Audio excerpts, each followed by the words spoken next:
ज़्यादा खाद पानी वाली किस्में बो रखी हैं अक्टूबर के अंतिम सप्ताह में या नवंबर के पहले सप्ताह में।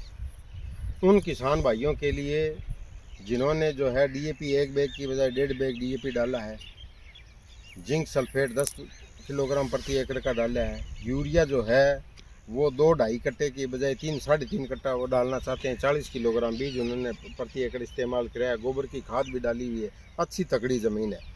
तो जिसके अंदर आपने WH 1270 बो रखी है, DBW 303 है, DBW 327 है, DBW 187 है, या पंजाब की PBW 872 है। ये 5-6 किस्में हैं जो ज़्यादा खाद पानी के लिए और ज़्यादा पैदावार के लिए निकाली गई है। और इनको ज़्यादा खाद पानी देने से पौधे की जो है नरम हो जाता है और बढ़वार ज़्यादा होती है, तो वो फिर गिरता है, गिरने से आपकी पैदावार कम होती है। तो उसके लिए हमने जो है 2 सच्चे क्रियाओं की सिफारिश अलग की हुई है। उसमें वृद्धि नियंत्रकों का प्रयोग करना है। वृद्धि नियंत्रक क्या है? Growth regulator. ग्रोथ रेगुलेटर कई तरह के आते हैं। एक ग्रोथ रेगुलेटर तो आता है जो पौधे की वृद्धि को बढ़ाता है, और एक ये जो हमने इस्तेमाल करना है वो ग्रोथ रिटार्डेंट के नाम से है। ग्रोथ रिटार्डेंट का मतलब वृद्धि को रोकने वाला, उसकी बढ़वार को थोड़ा कम कर दे और पौधे को मजबूती प्रदान करे।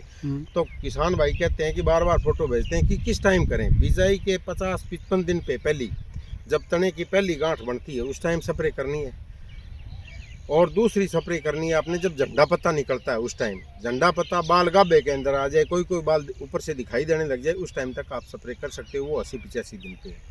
तो ये आपको सामने दिखा रहे हैं।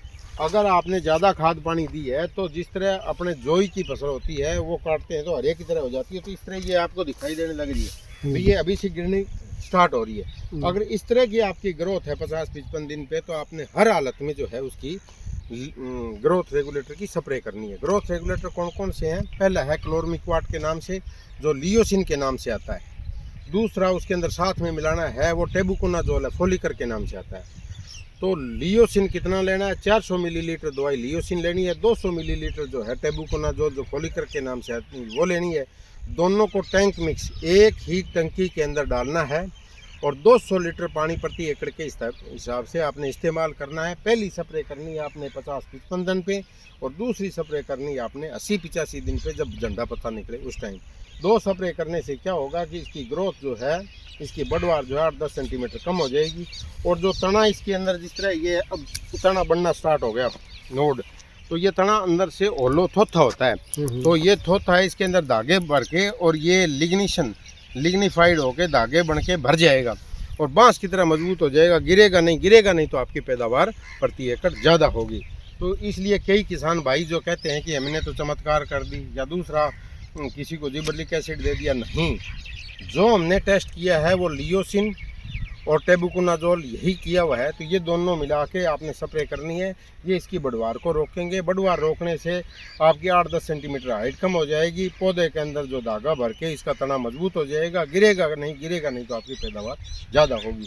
तो इस तरह से किसान भाई प्रति एकड़ अपनी पैदावार ज़्यादा ले सकते हैं। गेहूँ एक ऐसी फसल है जिसके अंदर भिन्न भिन्न तरह के जो है मोलिकूल, कोई इसके अंदर फ्लोराडान डाल रहा है, कोई और चीज़ डाल रहा है। ज़्यादा कुछ डालने की ज़रूरत नहीं है। जितनी सिफारिश की गई है हरियाणा कृषि विश्वविद्यालय हिसार द्वारा, वही खाद जो है आपने डालनी है।